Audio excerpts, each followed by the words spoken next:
Campbell. There's no secret, there's no shortcut. Everything that is alive is conscious. Be silent, be still, and know God. Until you feel worthy, it ain't gonna happen. Rigorous, ruthless, disciplined focus. You have to get to a place where you can work on yourself. Well, hello, ladies and gentlemen, wherever you may be around the world. I am Jay Campbell, and of course, you are watching the Jay Campbell podcast and the Hunter Waves podcast, and part 6 of the interview with Laura Knight-Jadczyk. And I'll just open today with saying we had an incredible part 5 yesterday that was so incredible that we invited a phenomenon of which no one seems to understand, but you guys will actually be able to listen to in all its live experience, because I think we were about an hour and 40 minutes or an hour and 35 minutes into the show, and we heard an explosion, or Laura heard an explosion outside of her window, which reverberated, and you could hear as a percussion sort of blast on the show. And then, of course, Laura and Art investigated to find nothing, but so hopefully whatever we said resonated in the universe in some way, shape, or form. But today is right now, the 6th episode of this, again, profoundly deep interview. We've asked Laura about her life and her mythology, her anthology, everything that she's written about, which is incredibly profound. And we, again, in this quote unquote last episode right now, have just decided that we're just going to kind of go wherever it takes us. And again, today is Sunday, April 7th. Can you kind of discuss the fall of Eden and how it's representative of consciousness dropping or humanity falling in consciousness? Yeah, we've asked a number of questions about it. I mean, the thief said that it occurred like 309,000 years ago. And, I spent a lot of time reading archaeology and paleontology, trying to find out what kinds of things were known about happenings on the earth in very ancient times. And essentially there were Neanderthals around at that time, and they were fairly static for probably 500,000 years or so. But what the seeds have said about it was that it was a change in state, that humanity was more or less 3D STO, so that is service to others orientation, in association with 4D STO, so that there was, more or less what you would imagine from the biblical story, where it says, that Adam walked with God, or, God entered the garden and, interacted with Adam. So you could say that we were able to interact directly with, 4D STO beings. And somewhere along the way, there was a capture, and it was a capture, the seeds have said, of the feminine energy. And the feminine energy, followed a dark path, and that brought, everything down into a lower level of vibration, if you want to call it that.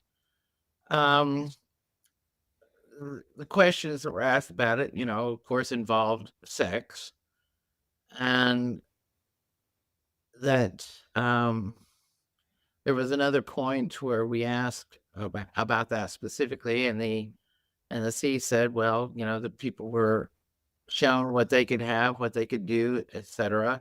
And then you think of the sons of God looking on the daughters of men and seeing they were fair, and so on and so forth. So in a sense, it was kind of reflective of very ancient stories that already exist. And so there would be really nothing shocking there, except that a little bit more modern interpretation or language being used to describe it.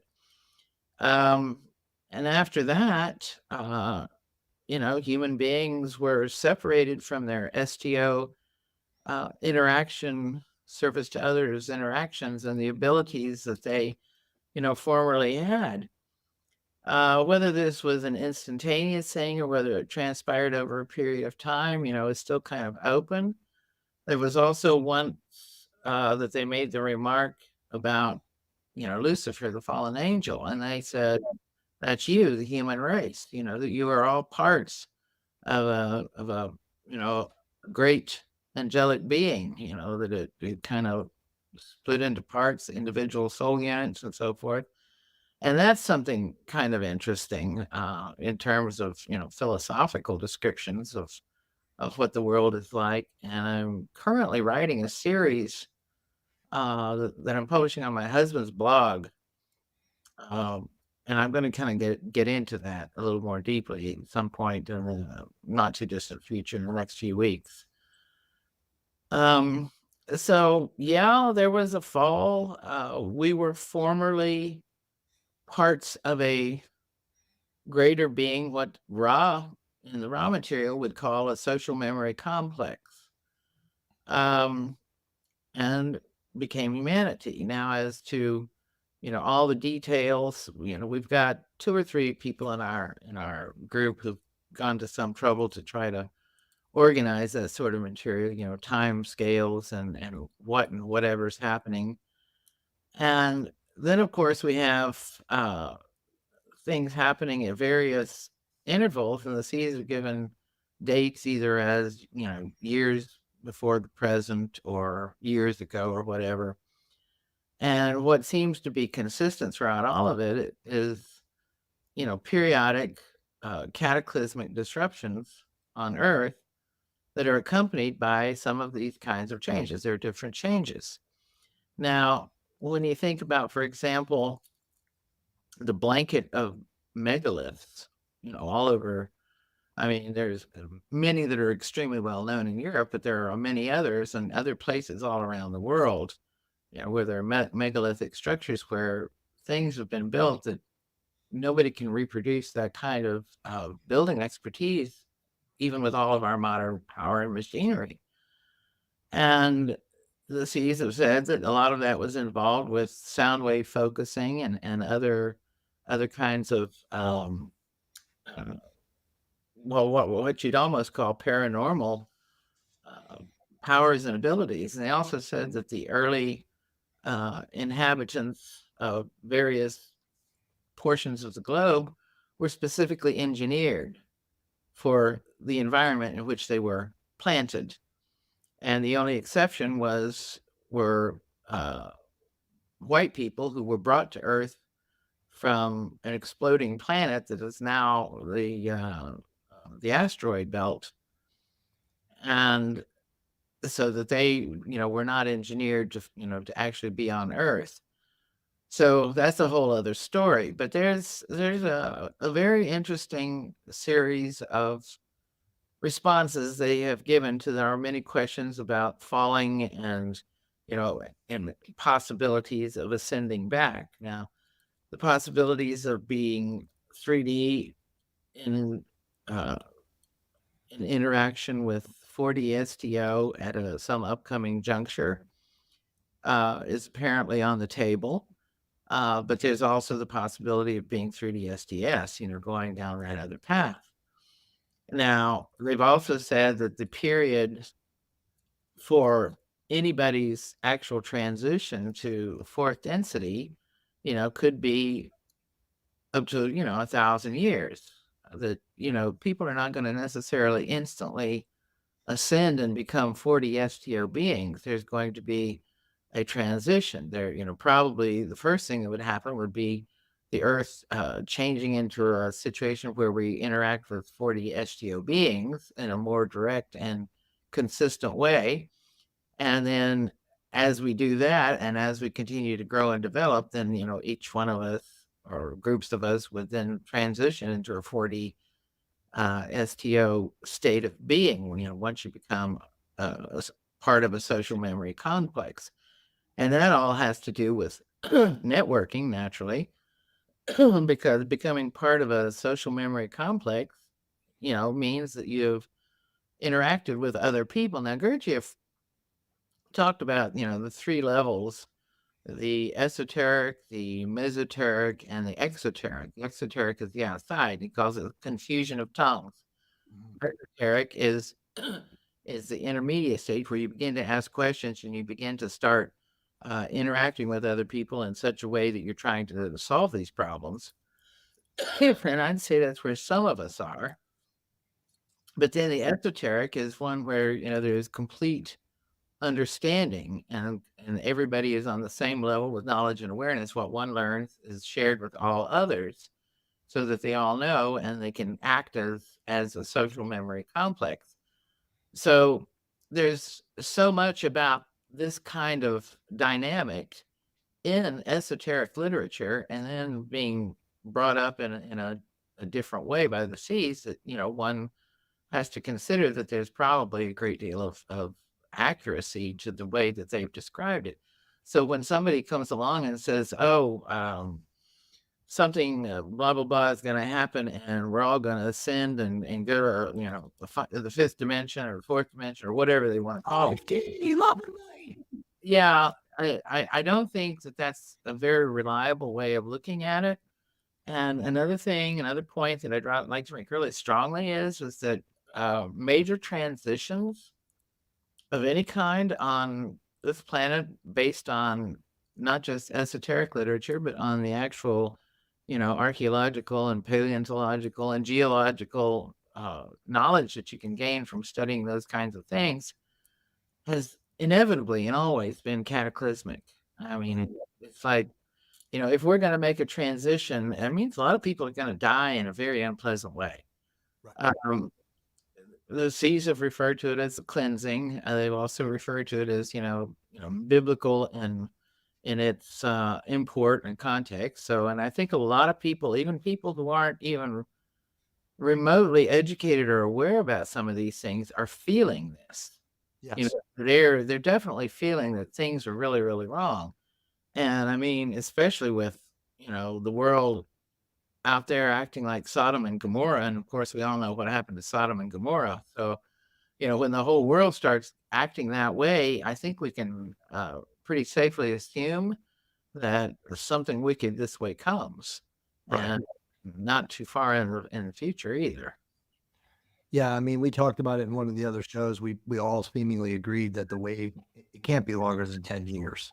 I mean, again, and I'm not making a prediction, but if the singularity is, forecasted, but again, the transhumanism man machine merge, which is what the dark side wants, if we can call them the dark side, they're all projecting 2030.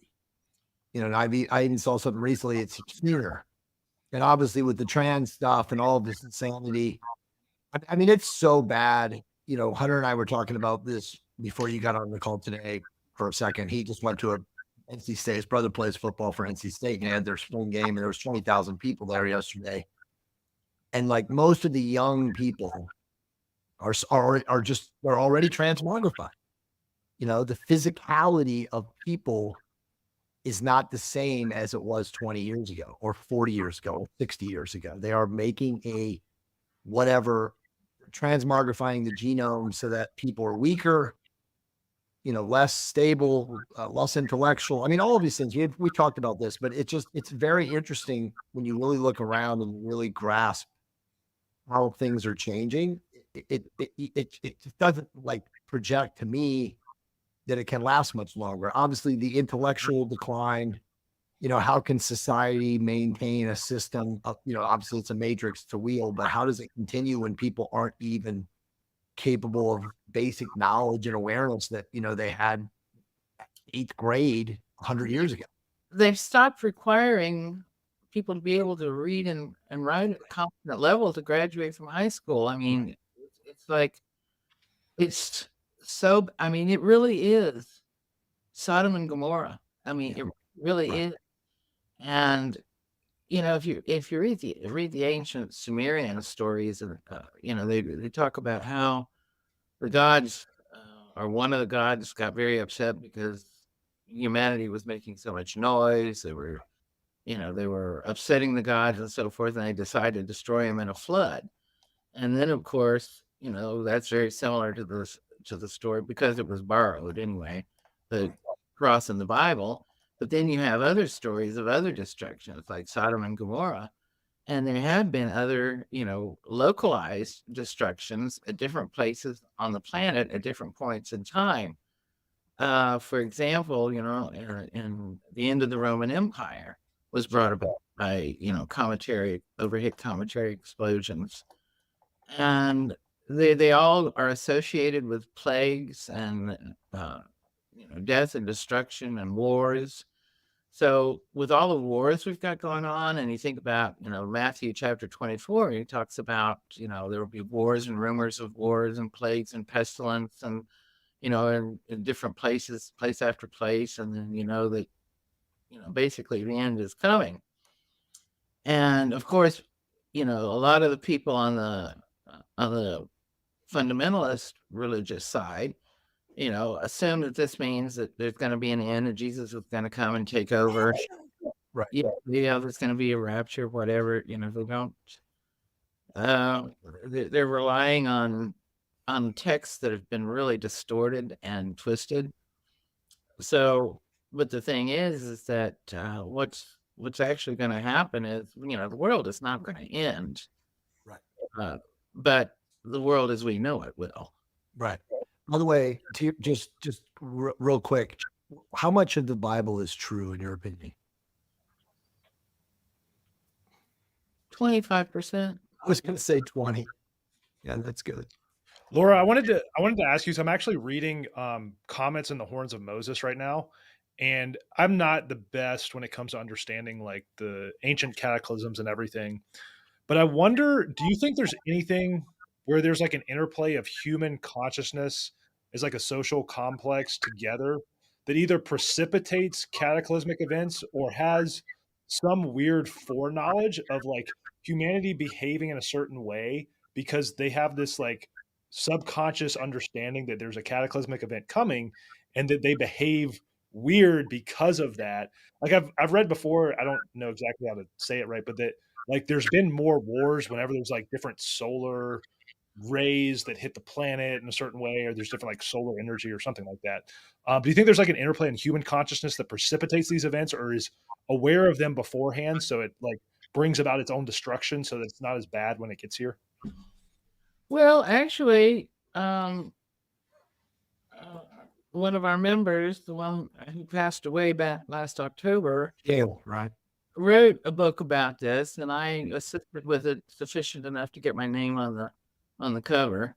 But it's not Comets in the North. It's Earth Changes and the Human Cosmic Connection.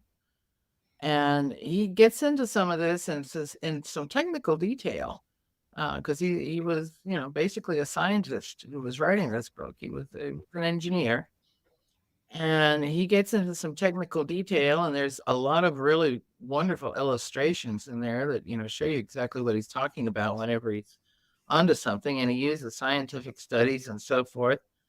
And we're talking, and he's talking about the fact that there is an interactive relationship between what happens in our cosmos and what happens on our planet.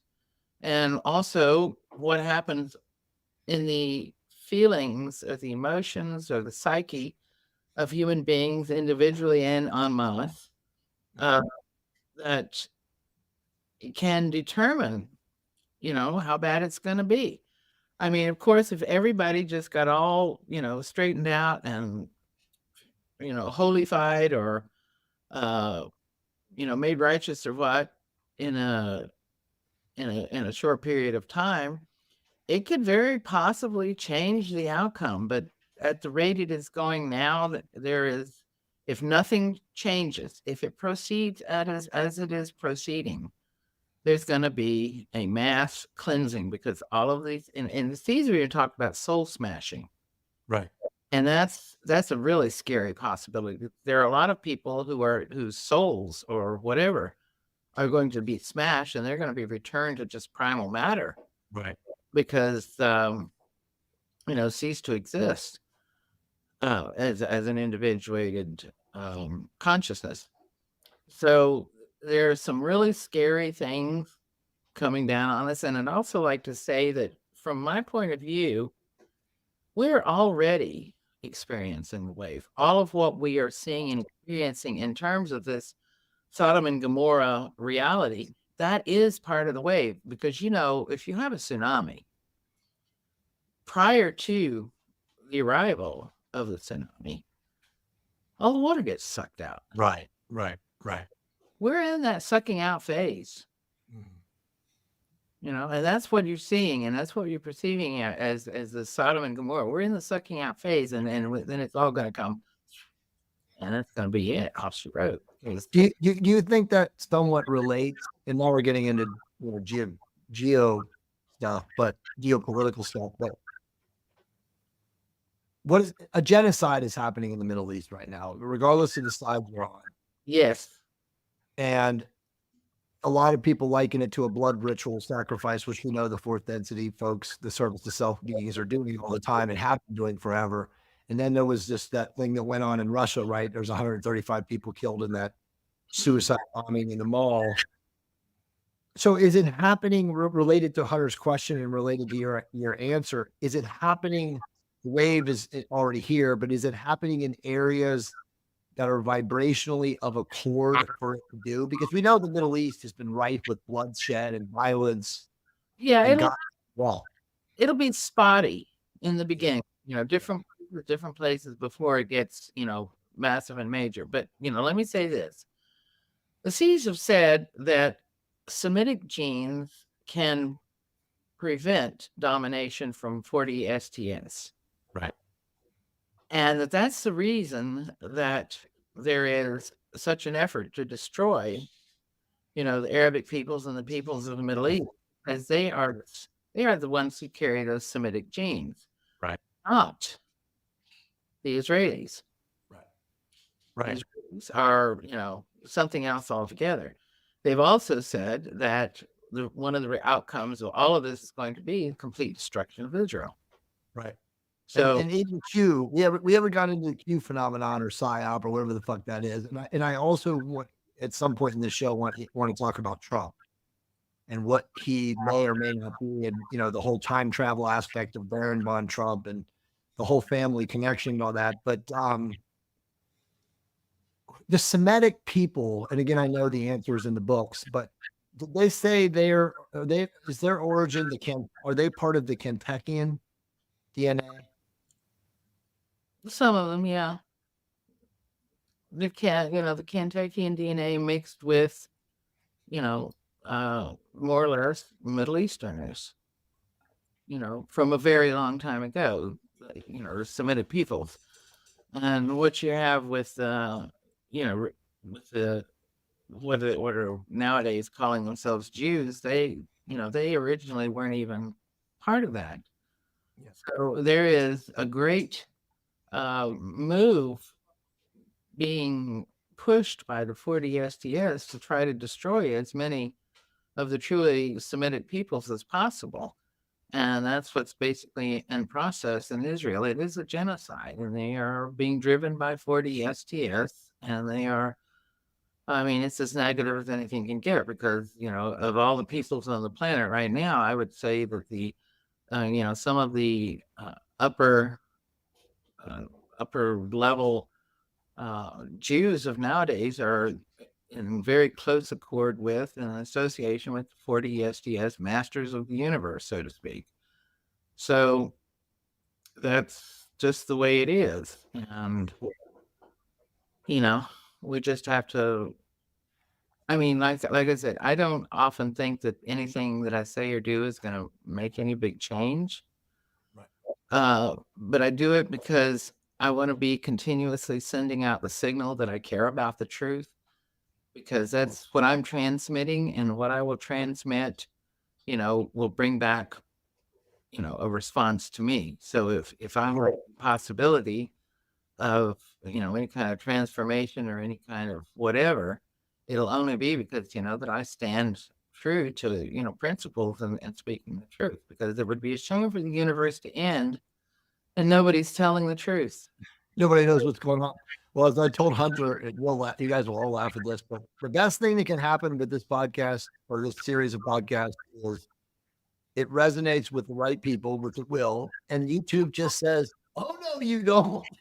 It just deletes my channel. So it's one less thing for me to have to think about. And I can focus on actually contributing to the Cassiopaean forum and just doing private stuff for as long as we have left. But all jokes aside, the density consortium, the masters of the universe, who are they? I mean, we know there's lizards among them, but are they also giant humanoid They would, Nordic? they would be Nordic type. I mean, she said, the Nordic types are the ones who are in charge, and the reptoids that so many people get so excited over, they're really just, servants or even pets. Yeah. Well, remember there was one book, Hunter. I remember when we read this. I don't remember which book it was. I think it's book 3, but they literally said, imagine being a 8 to 10 foot alligator that's like a dog to the Nordics. I mean, I remember going, holy shit. But then again, we know about the giants, in the past, the giant, there were giant humanoid beings here that built these giant megalithic structures. I mean, that's obvious. I mean, maybe the reps were using them too. I mean, that guy, again, I always forget his name. What was that guy that wrote the Serpents? What was that? The author, Boulay? R.A. Boulay. R.A. Boulay. He said that Yahweh was a 14 to 16 foot, reptilian or reptiloid being or whatever, but he was riding around on dragons. Now, I wanted to ask you about dragons because, what's that guy, Marfuzzle or Marfuzzle or whatever his name is, and he shows all these like ancient fossilized versions of what he says are mud fossil. He talks about these fossilized versions of dragons that are found all across the globe, the maps, and he's been able to like run these videos. He's got 1 million people plus that follow him on YouTube, but he's got all these fossilized versions. Do you think there were dragons in the past too? I think probably that the greatest source of legends of dragons were commentary interactions. I mean, we got to witness one in what was it, Shelleyvinks? Yeah. And seeing that thing on the sky and the way it twisted and turned and so forth, and that was just a small, mild one. And that's another thing that's covered in Earth Changes and the Human Cosmic Connection, talking about dragons and how they were seen in the sky and different types of plasma phenomena. Because when you start getting into the plasmas that are being exchanged between these cometary bodies or between the Earth and some other celestial body, whether it be another planet in the solar system or whatever, you're talking about plasma phenomena taking place that is so awesome and so bizarre that you can't even wrap your head around it. And there are petroglyphs all around the world that represent these figures that appear in plasma experiments. Right. And you're going to get photographs of those in the book because you'll see what the ancients were seeing in the sky in gigantic proportions. When we talk about, because I think we should just stay with talking about the realm border crossing and possibly moving to fourth density service to others or service to self, and explain that and break that down and peel back the layers. When we talk about a fourth density service to others being versus a fourth density service to self being, they're what is known as biphasic, right? They can be energetic or they can be physical. Do you see a service to others fourth density being a tall humanoid similar to a Nordic tall service to self? Well, the series have said that the good guys are Nordics. I mean, that's really all you have is the good guys are Nordic types.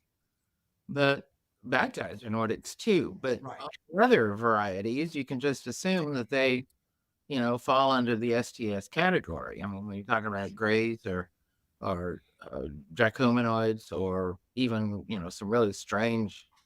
I mean, like the case in Mississippi, where they had the really strange thing with the cones and Well, I was going to ask you. Let me ask you that about the insectoids. So you have the indigenous talk about the ant people and how they, there's all these mural drawings of what look like termites that walk upright with wings. And obviously in the ufology, you have tons of people that have been abducted and, whether they're screen memories or not, but they always talk about how there's reptoids, there's grays, and then there's mantids, or what would be considered insectoid beings. Do you think that is another species or a race or a genus amidst what fourth density group? Yeah, unfortunately, and I have to say that it's a very high probability based on reports. And then we've questioned the seas about it, and they confirm it. What I find interesting is that at some point in time, somebody sat down with a bunch of I don't know, with abductees, I guess, and tried to draw the different races and types and so forth and assign them names. And the Cassiopaeans are insect, what do you call them? Mantids. Mantids. So, I said, well, we know that that's not anything that has to do with Cassiopaeans as we understand them. But whether that was another one of those cases where, time travel was employed, they knew what was going to happen and they wanted to travel in time or mess up the understanding, which they do a lot, and make it so people, can't get to the truth, confuse the signal. So that's a very good possibility. Laura, I wanted Go ahead. yeah, I wanted to ask you about the whole classification of all of these races, because I forget which book, but I think somewhere the Seas had said that it's an energetic expression that appears us one way. So when we see it, we see a reptilian or we see a mantid. But I kind of liken that, if we're 3D, they're 4D. If a dog sees a human or a deer, what do they really see? Like, we see each other, but does a dog see, does a dog see us as a monkey, or does it see us as like an angel because it gives us, we give them food? Like, what do we appear to them as? Because it's an energetic construct. Because like a dog will know if someone's friendly or not friendly based on how they approach them. And so when we're seeing these beings, it's our interpretation through like the sensory vehicle, I guess, that we have. So is that just our best attempt to say it's a reptilian, but it really is like evil energetic construct? Is that right? Or that's one of the big problems of philosophy, because the only thing we individually can truly know for certain is what goes on inside our own heads. Right. I think, therefore I am. And everything else is secondary. It comes through a filter or something. And, I always think of the universe as what we see all around us as being almost, totally symbolic. Everything is symbolic, it's the universe expressing itself. But really what we're perceiving we're impressions of waves that we read a certain way. I mean, when I say the color red, is the color red the same exact color red as what you perceive? I see myself a certain way. Do you actually see me that way? And we have almost no way to get to whether or not we can match these perceptions one with another to know for sure. Yeah. So, I mean, this is part of what I'm going to be writing about in this series on philosophy. But I'd say that as a pragmatic, practical approach is to accept that we have a joint reality, because it appears to us that other people exist in our reality. Of course, there are solipsists who believe that everything that they see and experience is all made up by their own mind. Nobody else is real but them. They are the entire universe, which is kind of a fun way to look at things, but it's probably inaccurate. So practically, we should just accept that there are many of us, these consciousness units, and that we share a reality. We clearly don't have the kind of control over this reality that one would think if we were all part of the same consciousness, right? So there is some problem that we have to work out in that respect. And we ultimately, everything is us reading waves. And the Seeds have said that, wave reading consciousness units is what we are, wave reading consciousness units. And if you're going in the same direction, reading waves the same way, then you're considered to be collinear. Not everybody reads waves exactly the same way, clearly. I mean, we see that in the geopolitical sphere, because there are so many people who clearly do not and cannot see what, another group or another individual can see. But, which one is more accurate? I mean, you have to, what if they're coming from a different direction and the wave looks different to them? Yeah. So the best we can hope to do is to find those individuals that we're collinear with, that we see things similarly or the same, and then associate with those people. But yeah, reptoids, insectoids, mantids, whatever. In a sense, we are reading energy. Just reading energy. And we see them a certain way because our wave reading consciousness associates them with that energy that belongs to serpents and, dragon type, alligator, crocodiles, whatever, So, it's similar because the brain is always trying to find similarities. You encounter something new, and then your brain flips through all the card index to find what else it's similar to in order for you to know and understand it, based on your experiences. So that happens at a much larger scale within the human mind from the very beginning of infancy, when we start experiencing and seeing and whatever. That's warm, that's hot, that's cold, that's looks like mom, that looks like dad. When mom or dad looks friendly, whatever.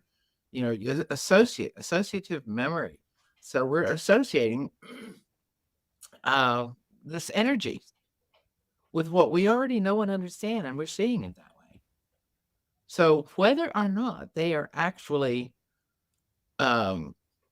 reptiles or alligators or crocodiles or whatever is almost irrelevant. Yeah.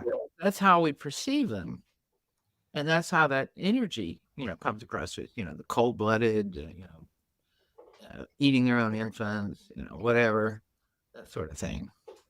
So, Do you think, relative to this, going back into the giant monoliths and the Machu Picchu's of the world, and obviously the Göbekli Tepe and all these giant places that were clearly built, using exotic technology. We know how the technology, the seeds have talked about it, it's like some sort of harmonic resonance to lift the stones into place and to liquefy them and then to make them, solidified. But for these fourth density Nordics, both service to others and service to self, call them builder race.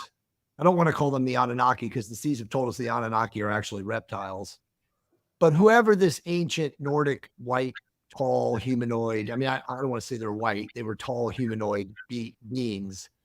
Were they walking around amidst third density beings because the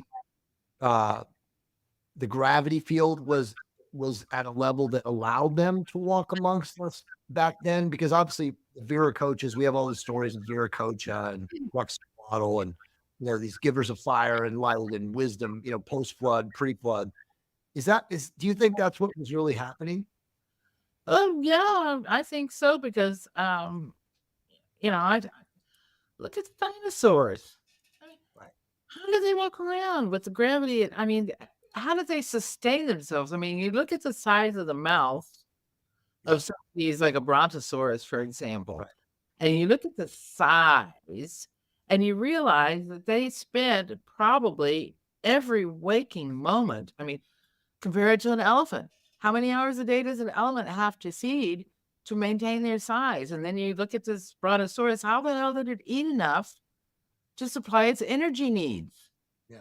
there had to have been lower energy needs, which meant that they could have absorbed some nutrition from, the atmosphere itself, and that the gravity was different, or less, so that it was less taxing on their bodies to walk around. Because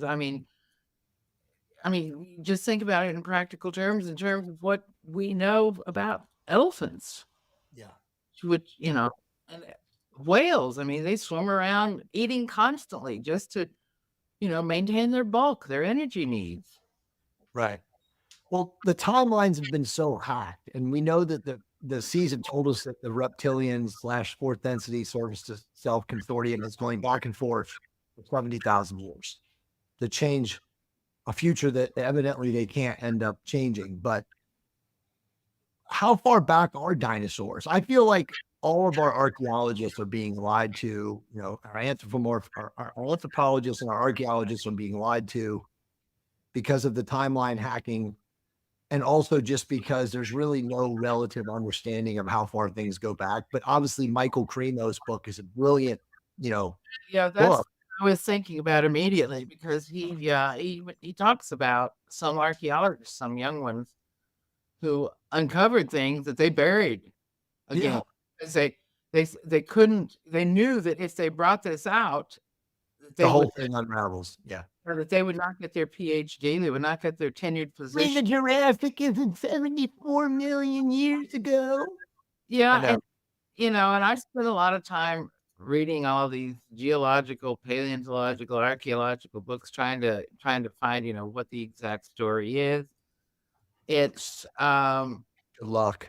yeah, it's been so confused and so controlled by the standard model, so to say. They have a standard model of how things were supposed to happen. In the US, this has lately come under a considerable amount of attack, because they have discovered that there are sites that are clearly, unequivocally dated much, much older, some twice, three times older than the period in time in which there were supposed to have been human beings in North America. Right. So, in North and South America. So, but then of course there were also giant skeletons. If you've got any books on that topic, and I've got one that's got, copies I do. of the newspaper articles, when these different things were found by reputable individuals, reputable witnesses, and then they get shipped off to the Smithsonian, and then suddenly the Smithsonian says, "Oh, we don't know what you're talking about. We never got anything like that." I was going to ask you, who is the Smithsonian? That's the fourth density. Gotta be, right? Well, it's got to be, like an STS control system part of it. And curiously, Smithson, who founded the Smithsonian, I think he was brother to the Smithson who took the name Percy when he married the Percy heiress. So, Unbelievable. yeah. So that's a good question too, with all these weird history timelines. For someone we obviously kind of understand it, because you can't, if a being knows its true essence, then it's less likely to be controlled, I would think.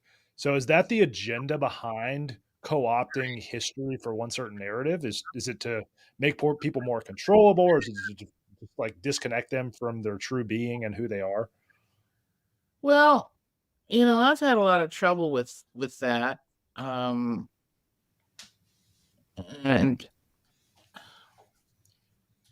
why?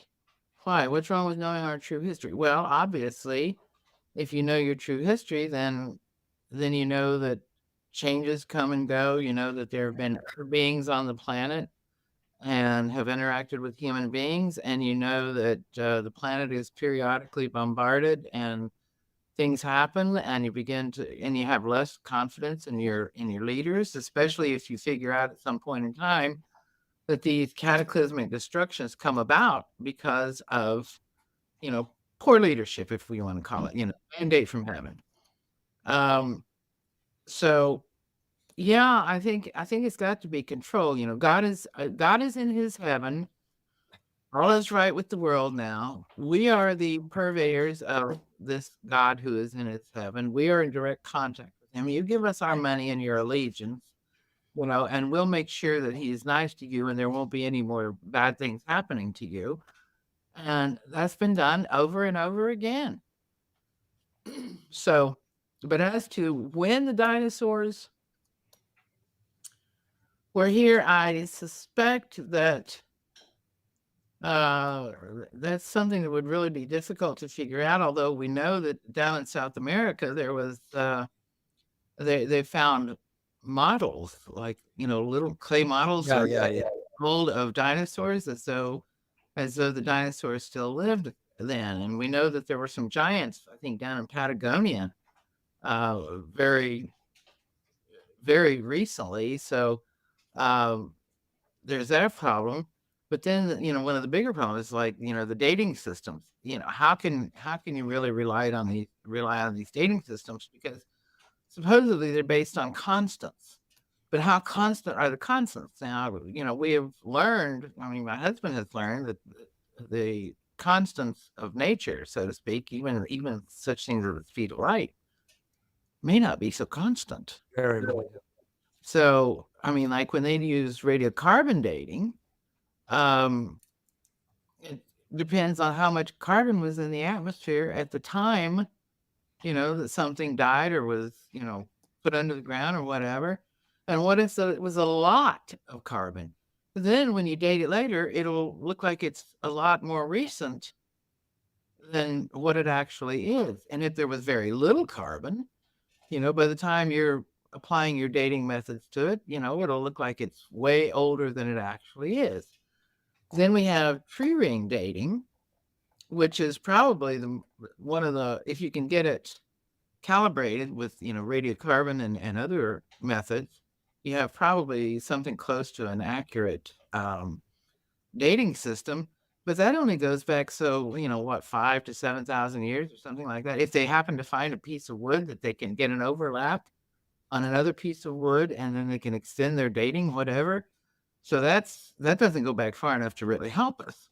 I mean, it helps on some more recent things, within the last 5 to 10,000 years, and that's stretching your way to the outside. But it doesn't help us on anything like,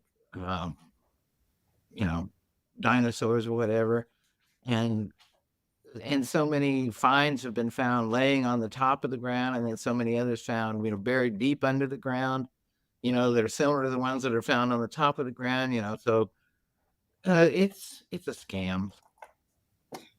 Yeah. That's Well, all. I mean, but it begs the question: how much of dinosaurs are a scam? Because you think about. I don't think dinosaurs are a scam. Come on, I'm a person who loves dinosaurs. I love dinosaurs too. I mean, you think about. Well, when you were born and you were a young person, I'm sure, like you, we all had this like fascination with dinosaurs automatically. Well, I had yeah, the toys, I had the figurines, all of them. yeah, and I've got this one book. It's this terrific book, and it takes you through the whole history of dinosaurs. Starting, and it's got this amazing illustrations. Just sure. I mean, I just loved to flip through this book. Yeah. And you see, and of course it's according to their standard model. This one was first, and then this one was this. And actually, I kind of believe that. I don't necessarily believe the actual years assigned to them, but I believe in the progression. Right. Because whoever was doing the engineering for create creatures on Earth or anywhere else, probably. And I think, I believe in intelligent design. I think intelligent design is the only solution when you read enough of the literature. There is no such thing as major genetic changes or species changes via natural selection. But there is, micro changes within groups, within species. That happens via natural selection. But if you look at the history, you see that there are periods when just, many, many new species and types and whatever just suddenly appeared and boom, right on the landscape. And if you look at these pictures in this book I'm talking about, you can see how they were practicing. They were trying this, trying that, trying the other thing. I mean, it's so obvious when you look at the pictures. And this didn't work out too well. No, we didn't like that. Get rid of Earth, and it's just, it's just amazing how they finally, arrived at what they arrived at. And we are a smorgasbord of all these different experiments. In our DNA, we've got, things that match bird DNA, we've got things that match reptilian DNA, we've got things that match, all different kinds of mammals and whatever. We've got sequences, chunks of our DNA that just basically match about anything on the planet. And of course, whole chunks of it that aren't really doing anything, so they say, or so they think, or we don't necessarily agree with that. But they were practicing. The creators were practicing. They were playing. They were having a good time even. And periodically, everything would get destroyed, and then they'd create a new batch. And with everything that they had learned, and they probably had these chunks of DNA in their 4D laboratories that they would mix and match together, to create new things. And so, that's what they did with human beings. They've got groups of human beings that have the DNA arranged certain ways, or that other groups don't have. And, it's a smorgasbord. It's terrific. It makes me think of Okay. the seas. I think they said the big secret is that you are one giant experiment, and that some humans are in on it, and that others are not aware of it. I don't remember exactly how they I phrase it, think but they it's refer like to it as prototype, something blah blah blah C and D or whatever, and that they're trying to bring in a new prototype. So it's like, yeah, you are an experiment. That's what we are. We are an experiment, and some of these philosophers that are angsting all over the place over, oh, how could God create the universe because so many bad things happen and people suffer and so on and so forth. And yeah, we don't like suffering. And we don't like cruelty, and we don't like, things like genocide and so on and so forth. But in the larger scheme of things, we all are an experiment. And let's just get humble about it. Right. Right. Yeah. I mean, that's exactly correct. Man, I walked away because I was looking for the book because I wanted to bring him up, Hunter. But are you familiar with this guy, Lou Ball? I mean, this was his pen name, I Hold, presume. hold it up so I can see it. It's Lou Ball's A Day Oh, with a That's true. a day with an extraterrestrial, a trip to planet Uranus, Lou Baldwin, whatever. Well, just based on the title, I would say I probably wouldn't read it. Well, so it's I actually never, fiction. It's fiction. They're like they're novels. works of fiction, but Yeah. it's, I mean, if you read any of his book, it's literally verbatim of the seas. So Lou Baldwin is this guy who writes in Hollywood. And he's an Italian guy. I forget his real name. And he was eventually outed, but he was the first. So he started a book, not a book. He started a thread on Above Top Secret, which I know you're familiar with Above Top Secret. Oh yeah. And it was the most read thread ever in Above Top Secret. I was reading it back in 2003 when it was first started, and I forget what his name is, whatever. And you can look him up, and I'll send you a link. And I'm sure the C's or the forum has probably already talked about him or exposed him in various times. But his book, Project Aratmanop, which was his last book, he wrote, I think, 6 books. Hunter, is that right? 5 or 6 books. You might have more. Yeah, there may be more now, but whatever. Project Aratmanop is like literally like he stole the C's work, but anyway, he claims that he is a contactee and that he travels the universe with this little sentient being called, what's the guy's name, Hunter? The being that sits on his shoulder or talk or I don't is remember. very He's like a advanced. gray. He's like a gray or something like that, I think. And anyway, but he like takes them around the universe, and they show them that humans are an experiment. They have like human bodies in these pods, and they're like engineering them off like on all these different planets, and that he like there's all this genetic manipulation and everything going on. So It's very interesting. Send me the name of the link at me. Mike, I like to read. He likes to read science fiction. I don't. No, Ark would love these books. I mean, when Hunter and I first read these books like 3 years ago, we were like, what in the? But then you start reading this guy's work. He does have a Facebook page too, and he's constantly putting like memes from his books up that are like, bigger symbolic messages. It's fascinating, but I will just tell you, and Hunter can, confirm or deny, Project Aratmanop is 90% accurate with what the Seas have said in the Wave series. Literally. Well, It's we'll have a look at it if it's fiction, but if somebody's trying to write something like this and tell me that it's, that he actually went to planet Uranus and oh no, yeah. I mean, I have no idea. I just bought this book when I bought Project Europa. I never read this book. Full disclosure, I bought both of them at the same time, or I might have even got it at a bookstore. I don't even remember what it was. But this person that I trust, who's very advanced spiritually and cosmically, told me to read their books like 4 years ago, and so Hunter and I ordered a bunch of the books. But I mean, it's very similar to the wave, to the mythos. But there was something else I was going to ask you about what you were just talking about with the dinosaurs, and now I forget. Oh, are those guys? Because again, obviously, the articles that we just read about Tibet, are the Nordics walking around amongst us right now? You mean good guys or bad guys?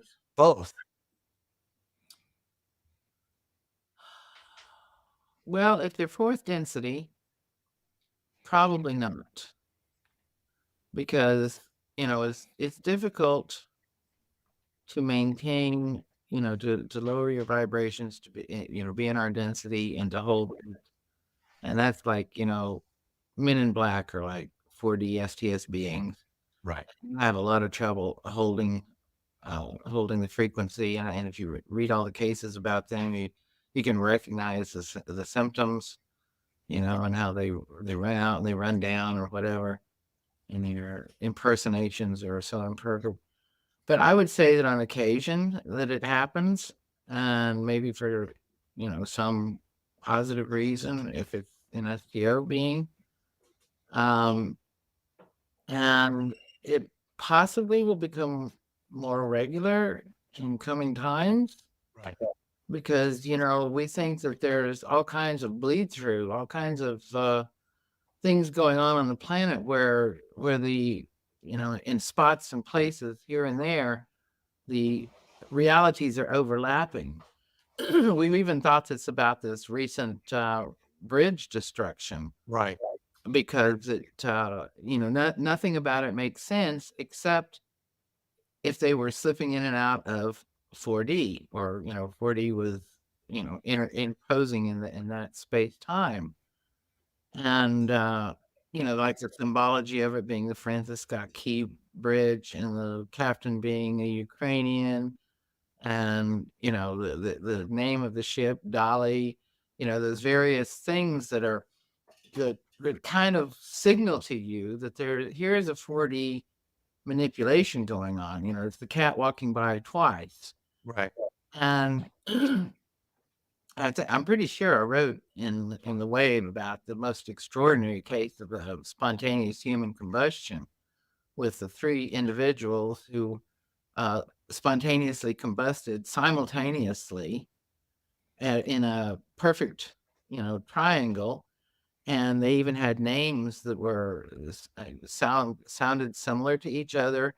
And one was on a ship, and one was on a bus or a truck carrying cargo, and then the other one somehow was involved with cargo also. So it was like one of these really bizarre things. And when you read something like that, you think, God, this universe is, it's like Haldane said, it is stranger than we can even imagine, because things like that happen. So when you see something like this bridge incident with these name things, and then when you watch the video of this thing and what it's doing, and the lights going on and off, because that's also another symptom of a 4D bleed through, when the electrical power goes on and off. Whenever say spacecraft, UFO type spacecraft interact with vehicles, that's one of the common things, is that they lose their power. They, the vehicle turns off, the lights go on and off. When they come over houses or whatever, lights go on and off. So that seems to me to be a real possibility, that was one of those instances of a 4D bleed through. Well, so I don't know if anyone told you this, but I'm sure they have. But in that movie that the Obamas produced, the ship, it was the story. It happened in that movie. What was that? Leave the World Behind. Yeah. So that actually happened in the movie. That the Francis Scott Key Bridge was brought down in that whatever, which is also bizarre. I don't think it was that. I think that there was a barge that came ashore or something like that. Oh yeah, that's maybe what it was. Yeah. But the thing is, whenever something is out there, and that brings us to this Trump thing. The time travel capabilities that you're dealing with, and the hyperdimensional bleed-through possibilities that you're dealing with make all kinds of bizarre things happen. I mean, if there's a movie made by the Obamas and 40STS, put it in their minds to make that movie, because they had plans for something that's in that movie to transpire. Right. So the people would look at it and say, oh, look at the connection. And the same thing about the book that was written many years ago prior to the sinking of the Titanic that described, pretty much the sinking of the Titanic, in a fiction book, which then happened some years later, almost exactly as described in the book. The weird thing about, the JFK and the Lincoln assassinations, JFK had a secretary named Lincoln, and Lincoln had a secretary named Kennedy, and, the different little, things that have been brought up by various people, researched, showing that there were some relationships between those two assassinations. That's the kind of thing that happens when you're doing time traveling and when you're overlapping 4D with 3D. And 9/11, supposedly there was something predictive about that in a movie or in a comic book or something, about the collapse of The Simpsons. The Simpsons predicted. Okay, the Simpsons. And that's the kind of stuff that happens. Yeah. And it's when you see that kind of stuff, you recognize that there has been some meddling with the timeline. There have been some meddling with our reality. Things are really pretty weird. I mean, it's But are something. is fourth density doing it just to joke with us? It's like, ha.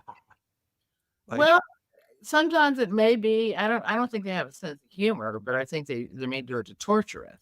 That's what I mean. But there's something that happened to us that was really weird, and we had it described in detail in one of the sessions that's posted on the forum along with the photographs. But to make a long story short, years ago, Ark and I went to the blood bank in Florida because we wanted to get our blood typed, right? Because we were reading the blood type diet book, right? Yeah, Peter Diama. Love that book. So we went to donate blood, and at the end of it, you get like a free gift or something. They give you snackies and goodies, and then you get a little free gift, and you get to pick. And he picked this little baseball cap, and it said Florida Blood Services, FBS, on the front of it. And he really loved this cap because it was lightweight, it was light colored, and he could wear it on hot days and protect his head from the sun without overheating. Love this cap. And I mean, he wore it. We went to Rome one year, and we were on this tour bus, and his cap blew off, and our son-in-law jumped down off the bus and ran across, range of traffic and some guy jumped out of his car and caught the cap and gave it to him, and he brings it back. There's this big drama over this cap because he really loved this cap. So then, back in 2019, early 2019, we went to a conference in Paris, and not long after the conference, we were back home, and it was strange because we met. It was like almost a paranormal type conference, and they were all very happy to have Art there because he's a real physicist, and shortly thereafter, his cap disappeared. So we're all searching for his cap. So I searched around in our office here, and he searched for it. And I don't remember which one of us found it, whether it was me or him, but it's in the account on the forum. And we found the cap, but then his sister, who had gone out with him in the car like the day previous, came in the kitchen and she says, "I found your cap. You left it in the car." There was 2 of them. There was physically 2 of them, and there had never, ever been 2 of them. There was only one. Were they exactly the same too? Like worn by Ark, you could tell broken in and everything. They were Wow. exactly the same, except that one of them had a stain on it where he hit his head or bumped his head or something, and then he put his cap on to go somewhere, and it like got a little stain of blood. Yeah. So one had the stain on it and one didn't. Wow. Well, we photographed them, we took them around, we showed them, this happened. This is, it's really freaky. And not long after, Art got cancer. And we went through this whole, and then of course, COVID came along, and this was running around 2019 into 2020.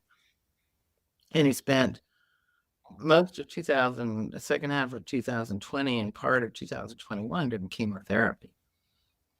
And as soon as, not long after he was pronounced in remission and everything was fine and dandy, the cap disappeared. Real. Gone. When we have searched everywhere. It's gone. Both of them or just one? Just one. Was it the one with the blood or not the blood? It was the one without the blood. Just gone. Wow. It makes me think. I was at the beach with Jay and Monica one year. Oh, dude, and that's Jay. This is crazy. I forget about just how insane this is. I guess theoretically it's possible. Jay lost his wedding band in the ocean. I ran out. I was throwing football with my daughter, and I literally threw into the ocean, sand into the ocean. It was like, I told her right away. She's like, "Oh, we'll just get another one." Tell the rest of the story, Hunter. And so the next morning, Monica's walking on the beach real early by herself, and she's just walking kind of like where the water meets the sand and just like brushes up on your feet. And she looks down, just happenstance, and the ring is in the ocean sand right there, and she just Right picks in it front up of her. right in front of her. God's honest truth story. And she actually said that she had a premonition to look right there. So it was literally like some benevolent form of the universe. So there is, whenever you start seeing all of these synchronicities, these strange symbolic representations, stop and pay attention. Right. And ask questions. What is it? Is this something from outside me, so to speak? Assuming there is anything outside us, we can trust the philosophers. Right. Is this something outside of me affecting me or interacting with me or doing something, diddling with my timeline or my life? Or is this something that is happening because I have manifested it myself to send a signal to myself? Because those are 2 very good options. There are probably other options, but those are 2 very good options because I know that I've done things with my mental power to send signals to myself, like any number of things. Well, Laura, this is to that point. This happened to me actually this week. My girlfriend's brother-in-law, his last name is McKenzie, and claims he's Scottish. We don't know, but you know how people like claim ancestry or whatever, and they'll have like flags in their house. They have really no connection with it. But anyway, he always says like, "My house is the McKenzie clan." And we were talking at dinner, and she said something. She's like, we were talking about him, and she was like, "Oh yeah, him and his McKenzie clan nonsense or whatever." And it's like a saying they have in their family. And we were going to watch a TV show that night. And funny enough, I like to read fiction books about time travel. And there's a series, I haven't read the books, but there's a series called Outlander, which I guess is about time travel. And she's like, "Oh, let's watch this," because I started watching it a long time ago and I never watched it. I was like, "Okay, that's cool. It's about time travel."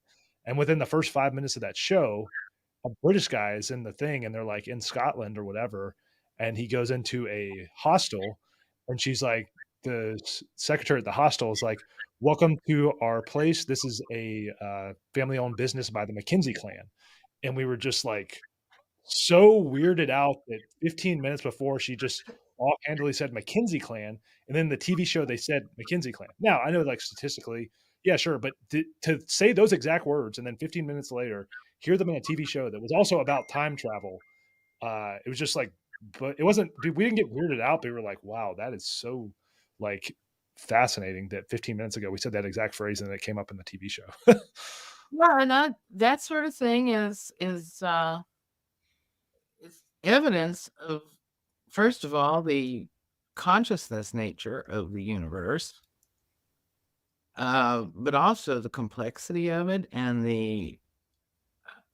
it's so far beyond anything I think we can really comprehend at our level of being, that it's almost comical to think that philosophers are trying to figure all this out. Because, if you sit around and you really observe, and that's one of the things I was doing when I was writing The Wave, instance after instance of this, that, and the other thing, to bring up, when I was working on a particular point, bringing up cases and quotes and citations to show just how strange this world is. And of course, the actual absolute treasure trove of that sort of thing is the works of Charles Fort. Yeah. But if you start really thinking about, and I've got a lot of different kinds of books of marvels, where really strange or bizarre things, because I just love this kind of stuff. I read through these things and discover things that have happened over the centuries or all around the world, and the world is such a strange, bizarre place that these people who subscribe to, total materialism and Darwinian evolution, even neo-Darwinian, or, accidental emergence of life and so on and so forth, clearly are not paying freaking attention to what's happening on this planet. Not even in, maybe nothing weird ever happens to them in their lives. Maybe they are soulless, and nothing will happen to them. They can't see it, they can't understand it, they can't, cope with it, they can't recognize it, they can't wave read it. So maybe they can't, And I got into a real discussion over one of the members of the Skeptic Society about, were there people who didn't have souls? And of course, he doesn't believe in souls. Michael, was it Michael Shermer, was it? No, it was somebody, I may have written about it in there somewhere, but it's somewhere. And, you got a big discussion about it. And he says, well, I would really like to have one of these experiences that would prove to me I have a soul and da, da, da, da, da, da, da, da, da. And so I wrote back to him and I said, well, if you haven't, then you haven't, but there are a lot of people who have and who are reliable and who are good observers and who are, educated, whatever. And, obviously you just don't have one. And then, boy, did he get upset. That's awesome. I don't have a soul. Well, you said you're the one that said they didn't exist. I couldn't figure it out. I told him, obviously, Your logic doesn't compute, bro. If you don't have any of those experience, obviously you don't have one. Well, wait a minute. I want one. So, yeah, it's all, but we are in a universe of such stupendous complexity and amazing happenings that happen to all of us or most of us individually in our lives, like Mackenzie's and numerous of the, two hats and losing and finding a ring, and many of the things that I've reported in the whole Wave series, many things. And so that anybody who is trying to sit down and say they've got it all figured out and it happens this way, that way, or the other way, just forget about it. Interesting. Yeah, I mean, and that's why my answers are always so, they're here, here, here, and here, different, going at it from different directions. And those are just the directions I, think of off the top of my head at the moment. There are probably many, many more, and other people who are watching will think of others. Right. Whereas it's not simple. Do you think, in getting back to, because I really like this fourth density, the wave, service to others, service to self. Like when the seas talk about the cleansing, who's going to be cleansed? Is it relative to your vibration? Is it relative to your frequency resonance vibration? Is that really the deciding factor?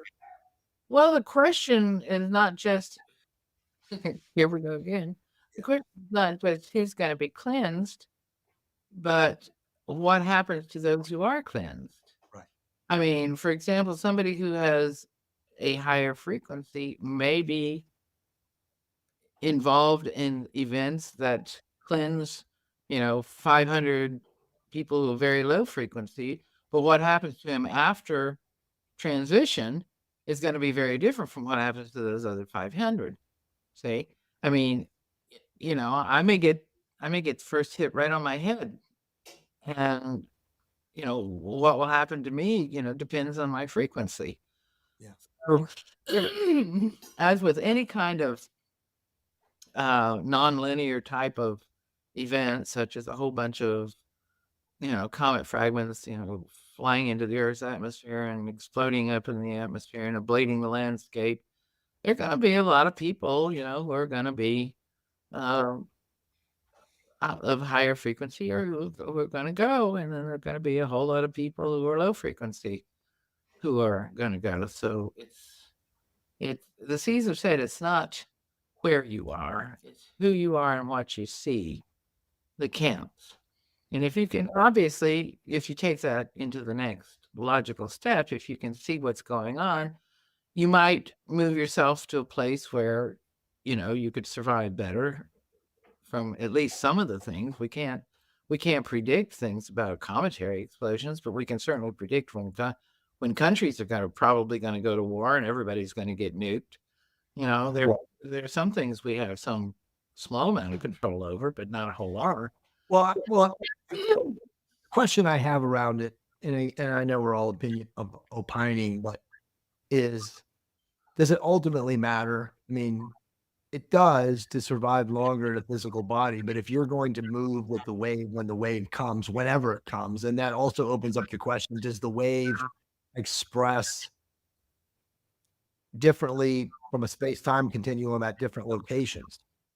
So could it be earlier in one place that's a quote unquote of a higher vibrational place versus less than happening? We're getting kind of into if there are groups of people of a higher vibration and they're congregated into an area, it's very possible that their location could be moved into fourth density in advance and they would not experience any of it. That's what I was getting with. And that's kind of, and again, I hate to bring her up, but that's kind of like Hunter, as you know, Dolores Cannon has some books that talk about that. Oh, I like the Dolores Cannon. Yeah. But there's a lot of stuff in some of her work too that seems completely hijacked. Yeah, well, that's typical because people don't test what they're doing. They don't go about it in a scientific way, and try it. And these aren't 100%, but it's a very small percentage that they're ever wrong. So, and how do you figure out what's the source of it, whether it's the origination or the reception point? Yeah, but I think it's important. That's a good point. And I think it's important for the audience because again, nobody reads. We encourage you guys to read the wave, and I'm going to be doing a lot on that when these public, reading the wave changes your brain, changes your life, changes all of your lives probably. But the truth is, man, I just rabbit holed and lost my train of thought. What I was going to say, but it'll come to me. But you're having a moment. I am. It's okay. It happens. You want to Yeah, Laura, this is a little bit off tangent, but it's one question that I've had. We were kind of talking about like the human experiment earlier, And I thought about religion, because obviously we have like our own backgrounds with religion. Is religion, in some sense, a petri dish to observe human behavior that then is taken from localized sections and then used en masse for mass mind control? So, like, you could take like, take like a cult. Is that being studied at a hyperdimensional level of like how humans interact and what control mechanisms are orchestrated in place to control those people? And do they harvest that or like collect that intel and then bring it back to like a fourth density headquarters and say, okay, this worked well in this localized situation. Now we know these techniques will now be used in mass, and we can introduce those in mass to mind control people and steer the public in one way or the other. Well, I would suggest that fourth density individuals, STS, whatever, probably already know our psychology better than we know, just about anything else we know. And if anybody is studying or experimenting, then it would probably be more at the human level, even though they are often directed and guided by 40 STS. In some cases, they're not. They're just, they're wound up and put here and set to run and do whatever it is they do. And then they, make big pronouncements, like the Milgram experiment, how this worked and how that worked. And then they all get on the bandwagon. So, no, I think that probably 40 STS knows us really, really, really well. And they know how to manipulate us. And I mean, they know what kind of dreams to send us, and they know what kind of, problems to bring into our life to hurt us the most and harvest the suffering from that. And of course, there's harvesting the suffering from cult activities. And they're probably even providing some of the impetus for the formations of the cult activities. I mean, Dan can write a book about that, about appearances of the Virgin Mary and how those were like extraterrestrially inspired or ultra-terrestrially inspired to, create loose factories, so to speak. So It's weird. I wouldn't call them visions, but I have like moments now where Hunter knows this, where since I, really got connected to your work, where I see the harvest, like I can see the hierarchical nature of how people react. Yeah. And then how they take it out on like the next person that comes into their energy field. I mean, I've seen it. And sometimes I've seen it where it's almost like I've become aghast. Like I literally have to like pull back and be like, yeah, I started doing that stuff too. It freaked me out when I was seeing it. I was seeing how people, oh Lord, when you start seeing, you can't unsee.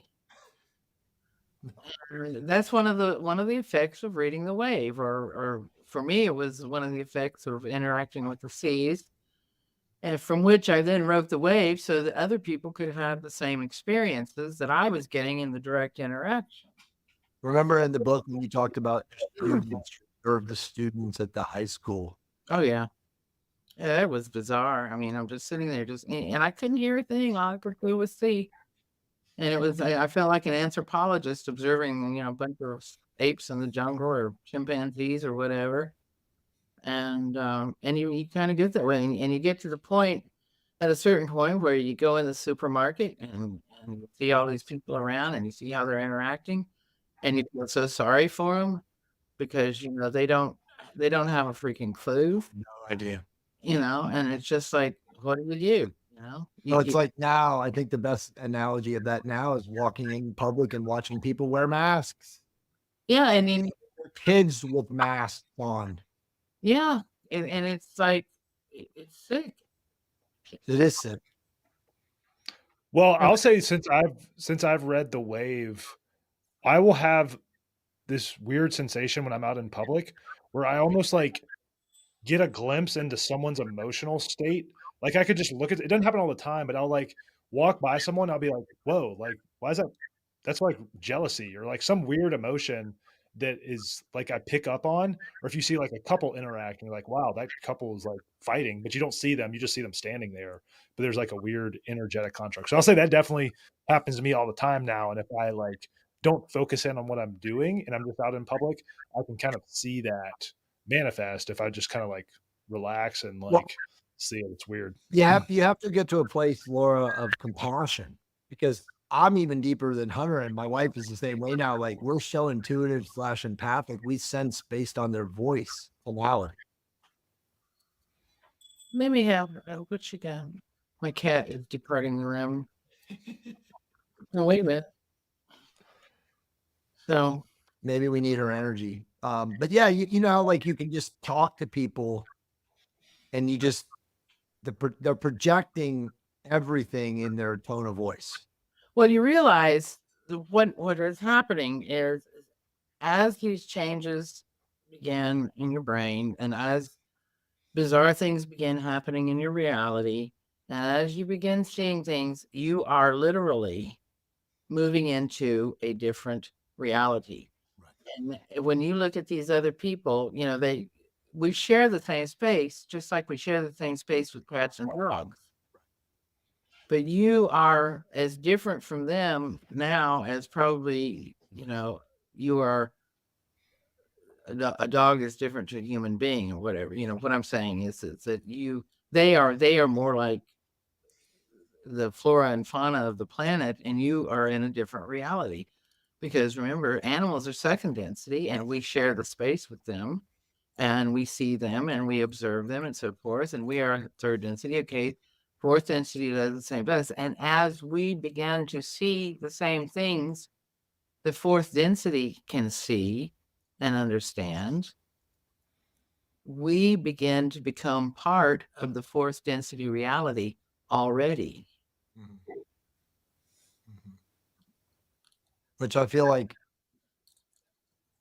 talking about networking, I feel that when you're in a room full of, like you do that at your chateau all the time, but when you're in a room full of very consciously aware, you know, higher frequency resonance vibration people, you can project that resonance, and it's pretty visceral. Like, you know, it's noticeable. Like you were saying, when you first had your meetings of people and everyone came together, like you could just see the energy in the room from everybody having these like super mind altering, conscious expanding conversations.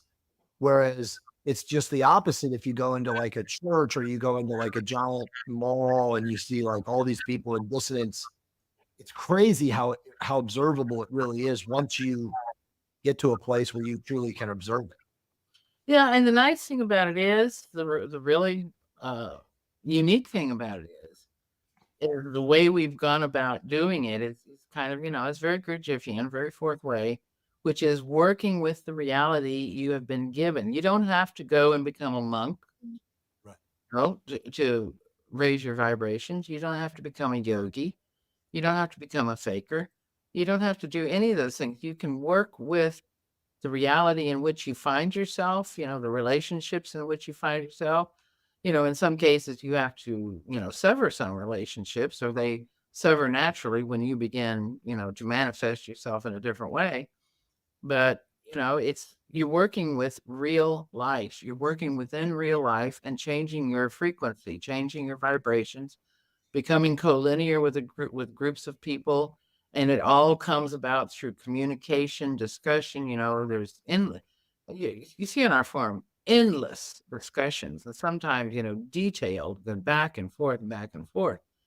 And, you know, we do that here physically with each other. We talk, you know, talk, you know, discuss and, you know, analyze and bring in everything you can think of to, you know, that applies to the situation, and all your feelings and your thoughts about something. And so all of those things, and that's what we did with the C's. Actually, if you read through the sessions, you know, sometimes we discuss things to, you know, what you would think was an almost boring, tedious extent, but that was actually necessary in order to, you know, get the brain to work its way around into learning how to get all the wheels and levers and everything that in your brain really to actually work. Because most people's brains don't work. They can't ask a sincere question. They can't do anything without anticipation. They don't know how to use their most valuable asset, which is their brain, their mind. Because I'm not going to limit it just to the physical brain activity, but the mind. And the mind, of course, is totally involved with consciousness and soul. So that's what we advocate, is working within real life, doing what you do in real life. You don't have to withdraw. You don't have to, it's good to meditate when you need to, but you don't have to. Laura, one question I wanted to ask you, this is again a little off subject. As far as your writing goes, as someone that, I guess I'd say I'm aspiring writer, do you have like a practice where you show up and you're like, today I'm just going to write and whatever comes out is going to come out? Or do you just kind of write as you see things happen to you? Or do you have like a strategic, like, okay, today between these hours is when I'm writing, whatever comes out? Or is it more like free flowing to whatever your stream of consciousness is going towards? Well, as you know, I don't write fiction. I have something to say. And the problem for me is that what I have to say is sometimes so freaking complicated that figuring out a way to start at point A and get to point B is almost agonizing. And I will write. And then I go through and I read, and then I see this needs to be grabbed and moved here because it's better there. So I'll move a chunk of text and then I'll read through it again, and I need to add more stuff. I'll have other people read it, and then if they have questions, they'll annotate those questions, and then I go back through and I write more. And that was the process of writing from Paul to Mark was probably one of the most painful things I ever did in my life, because that topic was so complicated.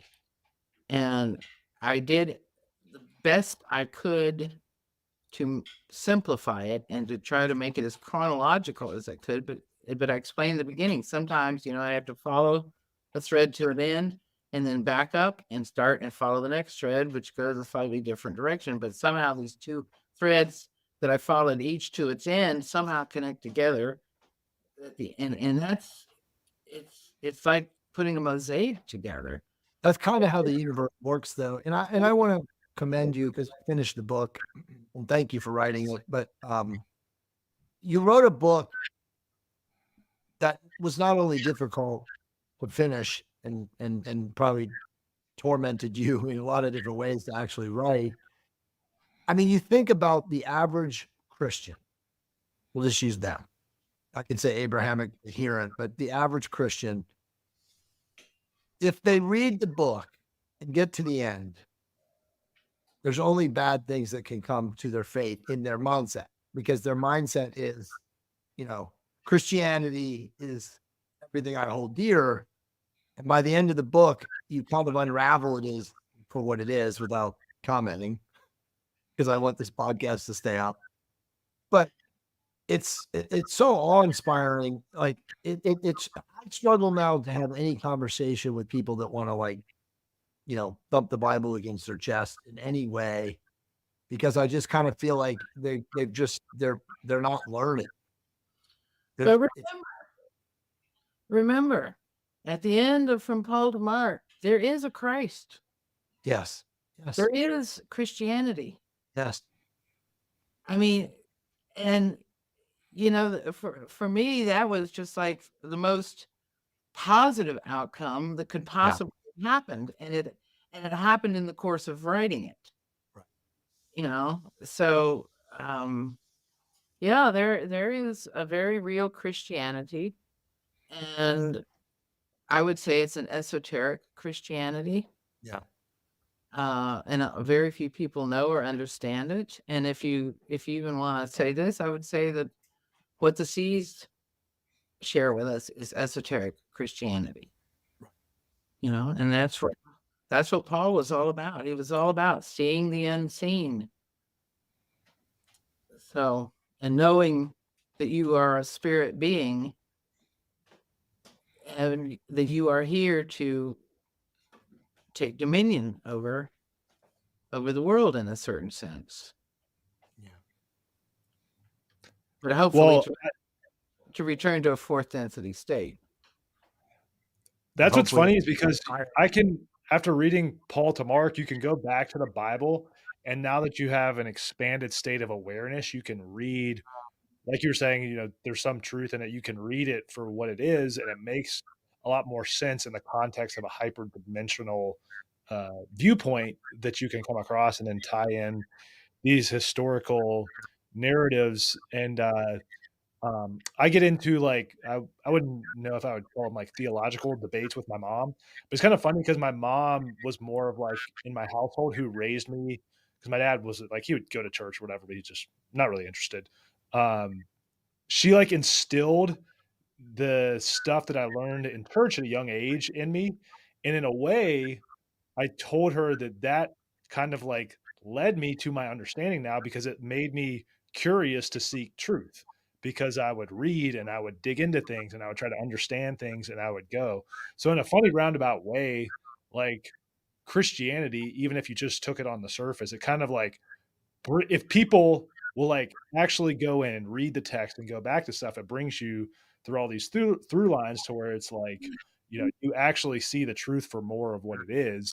But I think a lot of people just don't even possess the critical thinking skills to take a text, break it down, understand like historically of where it's from. So that's what I loved about Paul DeMarc, and kind of why I asked that about the writing, because to me it would take it was such a monumentous task to pull all of that information together and then orchestrate it in a way to where, like, linearly, at least for the purpose of reading a book, it makes sense. I would just recommend everyone to go read it, because it kind of, to me, like, made sense of like what I was taught being brought up, you know, in a religious household. So I don't know if that makes sense, but it was an amazing book and I loved it. So It was agony to write. It was agony. I mean, I wrote The Wave in an almost translate. Yeah. You know, I mean, those that came out of my fingers like, you know, white hot Right. lava, you know, emerging from a volcano, because I really had to say these things. And but when I did Paul DeMarc, I had all these things to say, but I also knew that I had to work with the material that I was given, and I had to deal with that and deal with it in such a way that people could see how everything went together. I knew the answer after, you know, so many years of research. I figured it out. But how am I going to convey that to somebody else in a way that they will see and understand it? I have to use the material that I'm given, and I have to use it, you know, wisely. So that was the agony of that one. It was, man. I got to the point where I couldn't even look at it again. I couldn't even look at the text. I mean, it was like, you know, I'm going to jump out the window if you make me look at that again. it was funny. Jay sent me a picture last night of, I think it's called the Shroud of Turin. What is Oh my have God, you it's on ever the all the shroud? magazines. They always like recycle it like on the magazines at the grocery store or whatever where they have them. But I was just like, man, all these years, and that people still like, they love to just go off down the deep end into thinking that. And it's I think like reading The Wave, it can be so destabilizing to people. They want to like go back to like what's comfortable to them, and sometimes the truth isn't always the most comfortable thing, but it also helps. Like, it's more comfortable to know the truth. Wouldn't you want to know the truth about, you know, like something bad going on in your life, instead of just being blind, like blissfully ignorant to it? Well, there are people that they can't handle the truth. And, you know, I mean, they may have to reincarnate another 500 times before they get to the point where they can handle the truth. You know, frankly, for me, you know, having to reincarnate 500 more times to, you know, it's just, I mean, this life has been, you know, rough. I'm out of here. I'm out of here. I don't want to do this again and again and again. But there's some people who revel in it. And there are some people who are weak, and there are some people who just they aren't capable, and you can't push them. Right. Because I mean, back to the bell curve. Right. There's a couple more topics, and hopefully, and then we'll wrap this up, at least for this initial foray into it. But I want to talk a little bit more about Trump because I think it's relevant. But in the underground or Tibetan articles, Ilian talks about the descending branch and the ascending branch. Right.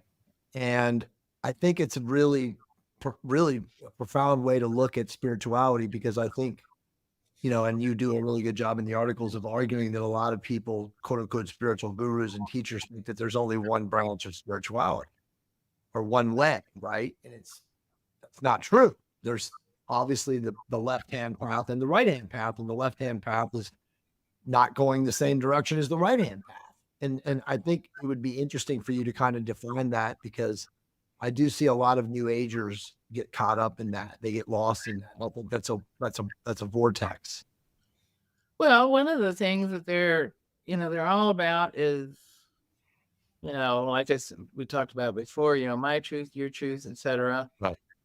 And then they talk about, peace and vibrations. And if you have such and such vibrations, you will have total peace, and you'll magnetize this and that and the other thing to yourself. And well, lots of luck, because, it doesn't really happen that often or for that many people. Every once in a while, somebody pretends it happens, but it's like the ancient philosopher said, don't ask, about a man who is completely happy until he's dead, because, you can't know.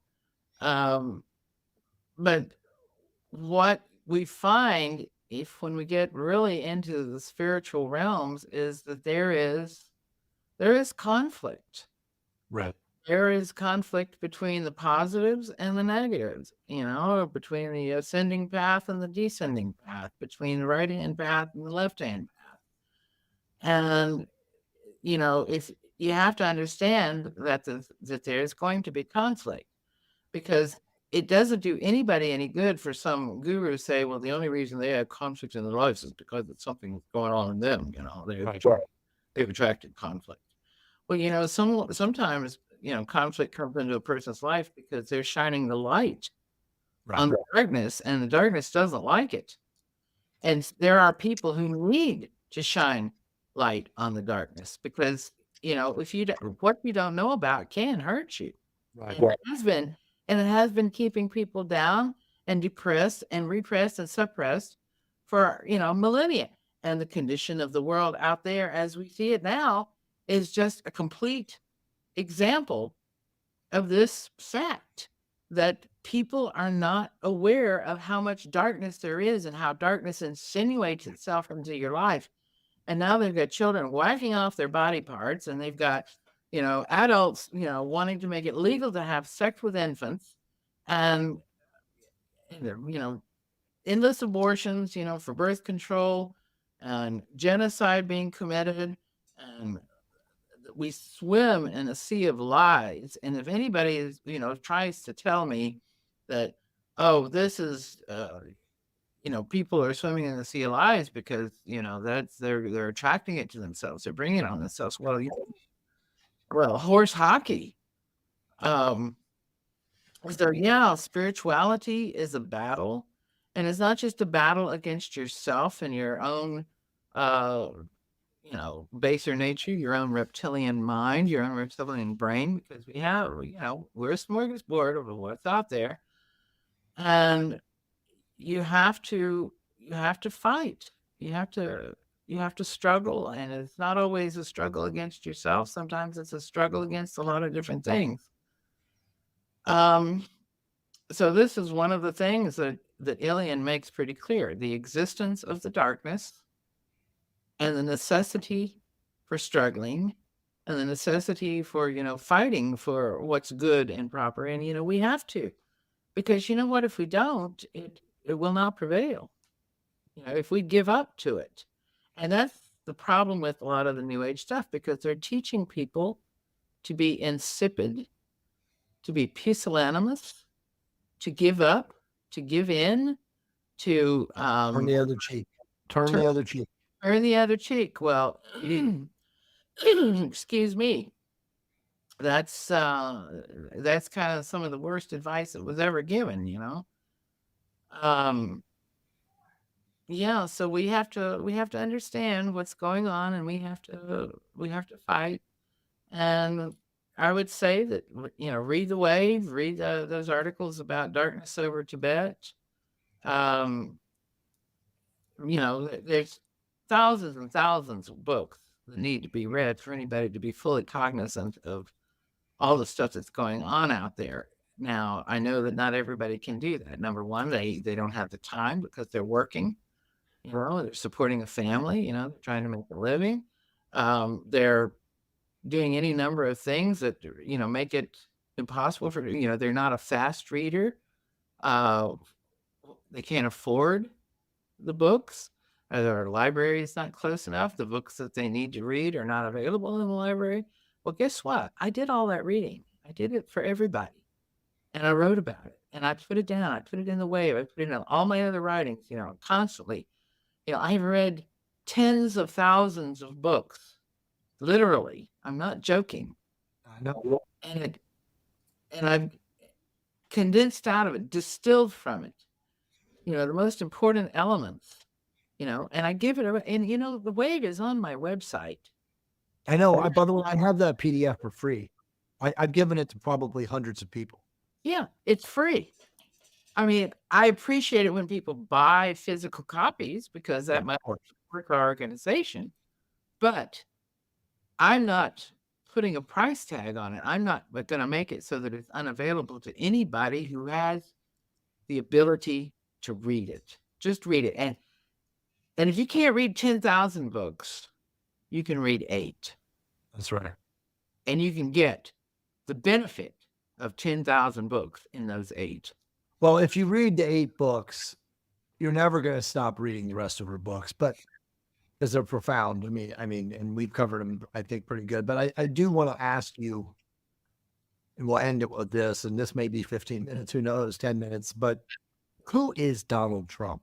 Like, what in the hell is he, or was he, like, when he came to power in 2016, was he a force of benevolence? Was he a guy who's just been a Jesuit, in the in the pockets of the Jesuit fourth density as the opposite of what Hillary represented? And the reason I ask that, Laura, is because at the end of his term, I mean, he did so many amazing things while he was in office, on paper, statistically, all these things that happened. But then at the end, it was like you had what happened in 2000, on January 6th with, Hunter and I have a very close personal friend who's in prison. Pat Stedman, who, by the way, I sent your books to him while he's in prison, and they were all sent back. I told you that. They literally would not allow him to get your books. Oh, really? All of your books were sent back with federal pen where he's at in New Jersey. I can get the name of it. He corresponds with me through Core Links, which is the prison email system. And he wanted to read your book so bad. And he was like, yeah, they said everything comes through. As long as, they check the books, to make sure there's nothing put in the paperbacks, but everything gets through. Your books were denied. I sent him the first 3 and all of them were denied. But anyway, he was also very big proponent of the V. So was he replaced? Like, what happened with Donald Trump? Was he under projection or mind control at the end? I mean, I know it's a complicated question. All right. Well, let me approach it from a couple of different directions. First of all, you know a tree by its fruits.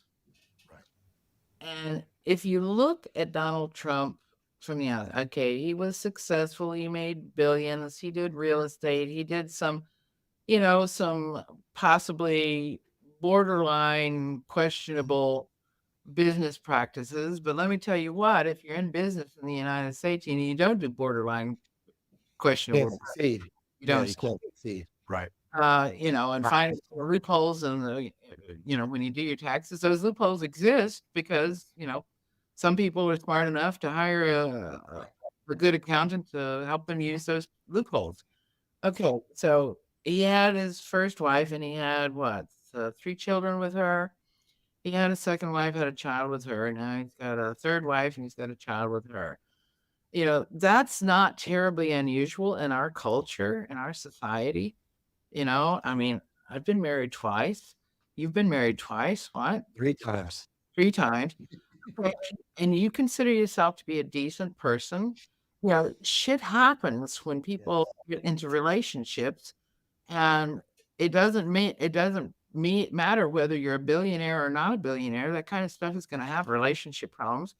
And healthy men in the United States, where sex is free and easy and so forth. They have affairs. They encounter women, and these women throw themselves out there, especially if they've got a lot of money. It would take somebody who was absolutely superhuman to have a perfect record in that respect. Okay, saying that. But look at his family now. His family is close. They're supportive. They're decent. They're decent people. He raised decent children. Now, I'm not crazy about the fact that, Jared Kushner and his Zionist tendencies. And I'm not crazy about the fact that that Trump gives some, or has always been very supportive of Israel. He's recently said some things that were, quite critical because he's seeing something. When he got in there, I think he was extremely naive. He trusted the wrong people. He put some wrong people into positions of power that he shouldn't have put in there because he was naive. He knew that there was kind of a swamp. He just didn't know how bad it was. How deep it went. Yeah. Yeah. And that's if you don't understand hyperdimensional realities, you can't understand how deep it is and how bad it is.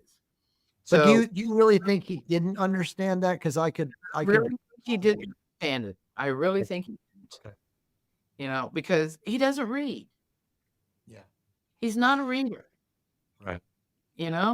And that's a real shortcoming.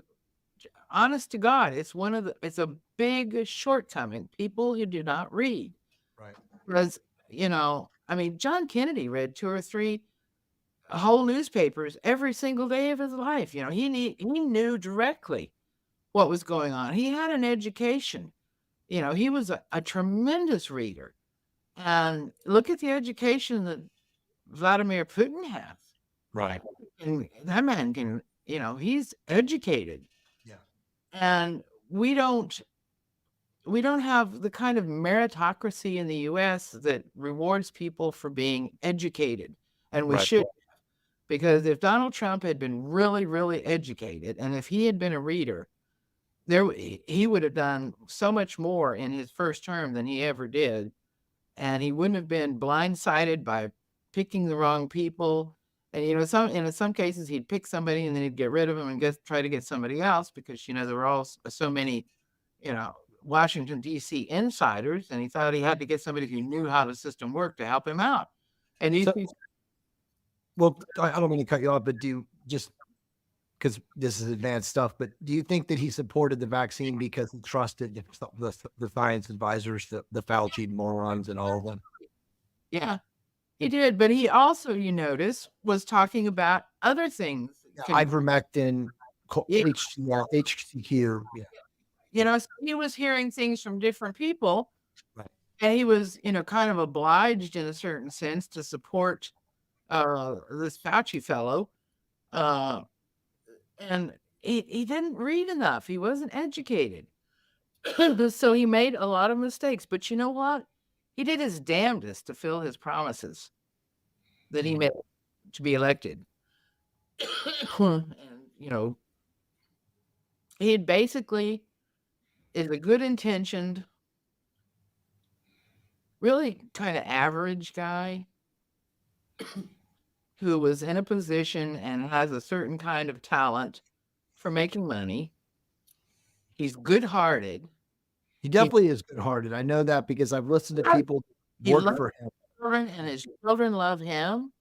But if you ever interview, or not interview, if you've listened to people who've worked for him, they've all, black, white, green, yellow, have all said to a person that he is one of the most amazing employers, that he would always go out on his way. I mean, I did deep dive research into this, and I've seen interviews from the 80s, even the 70s about people that worked for him, like at his hotels, and he was always revered.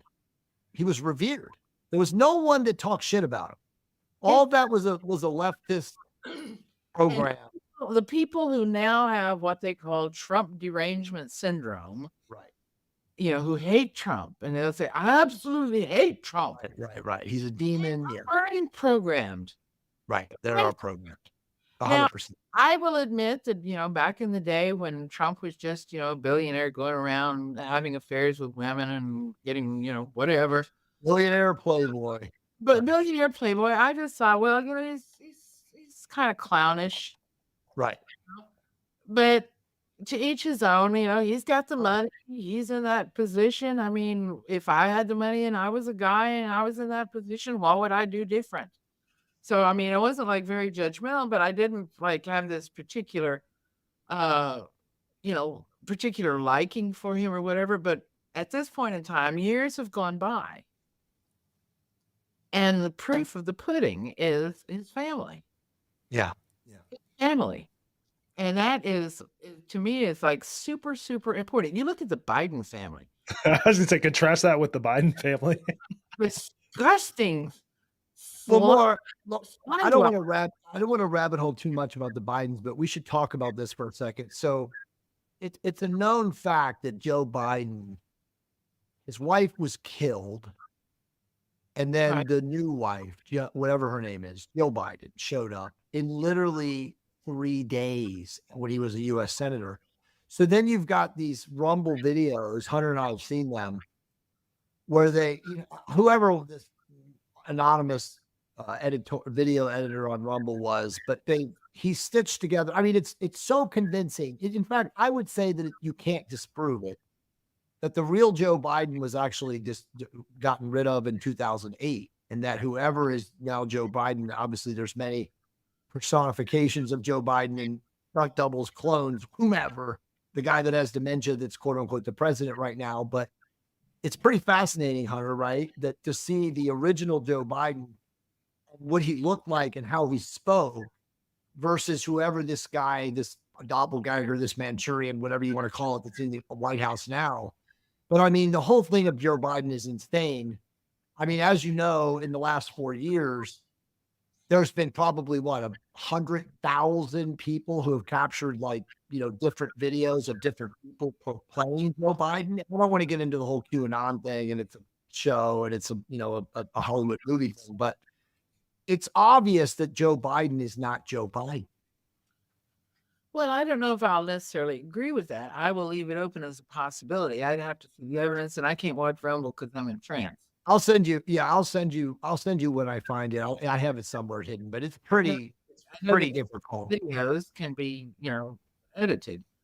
But having said that, I don't see any major reason that they would want to change him if they've got him, unless he died. That's what I mean. Oh, that's what I mean. Like he's been replaced. Like the season. Figurehead, and obviously they would possibly go along and do that. But the whole thing about that whole family, the filthiness, the disgusting, it's insane. I mean, they're like trailer trash. They are. Yeah. They're like trailer trash. Well, here's my question, Laura. I think, say what you will about Trump. At the very least, I think he was one of the only people that was able to come from outside to get in that system. Because if I want to be president, you want to be president, Jay want to be president, there's no feasible way I would ever get backing. I would ever get anything to rise up through the ranks or have that because he had money.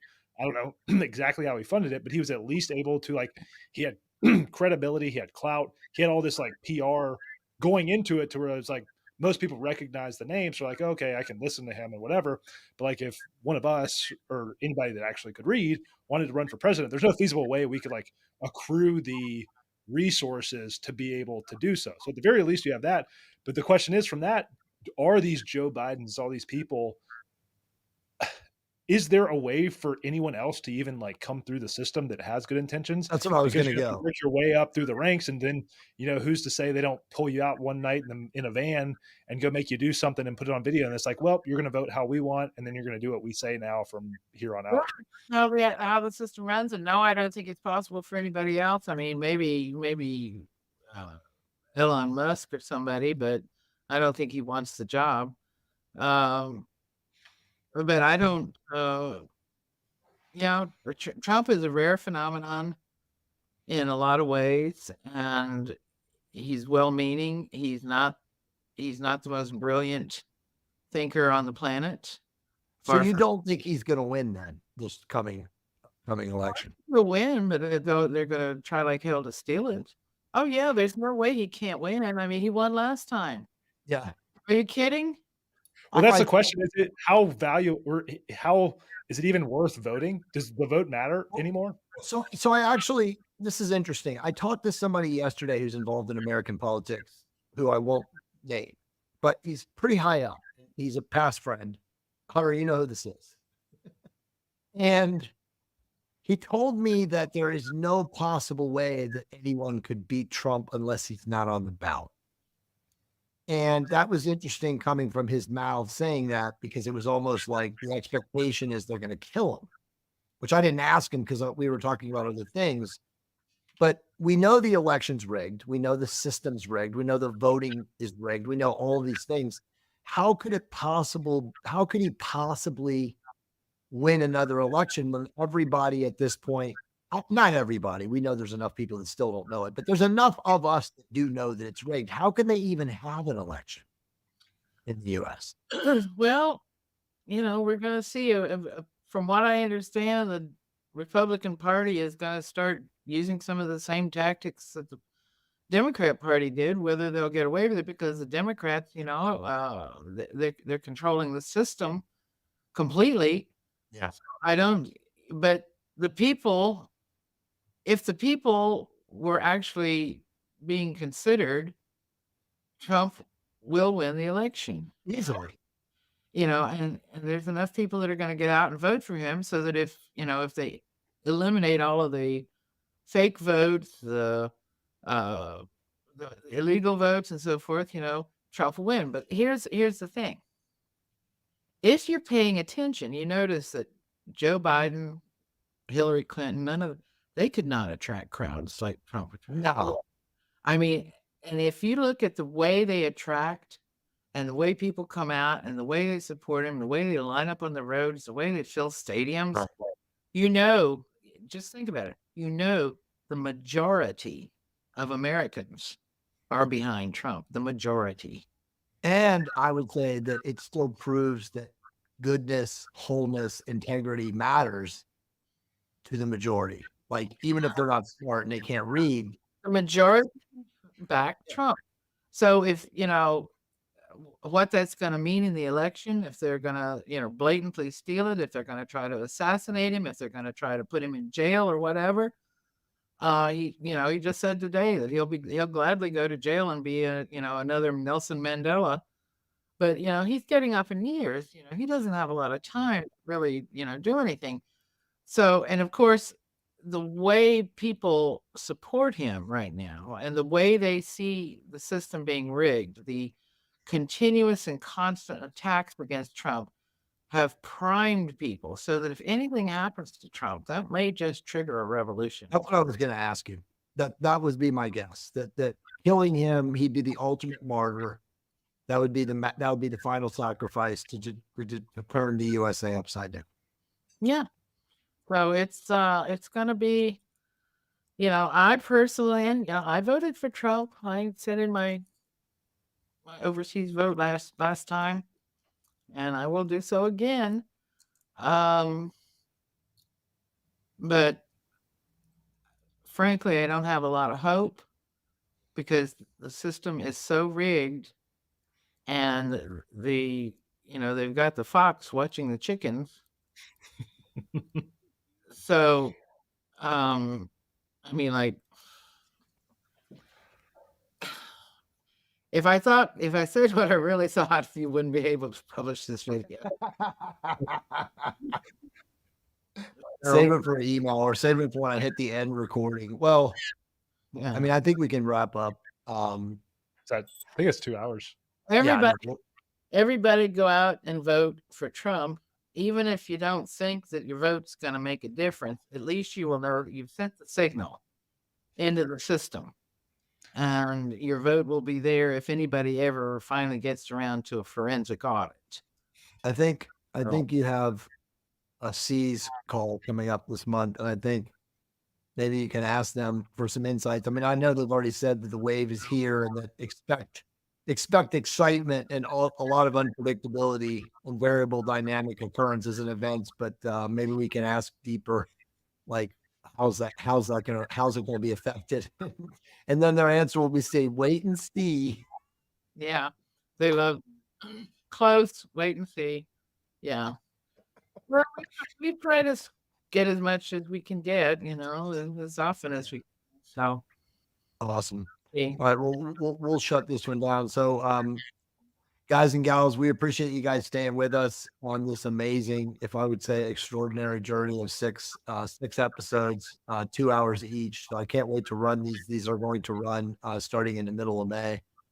Again, I'm Jay Campbell, Hunter Williams, and for Laura Knight-Jadczyk, we will say until the next time, everybody take care and remember, learning is fun and life is lessons. Knowledge protects. Ignorance endangers. Take care, everyone.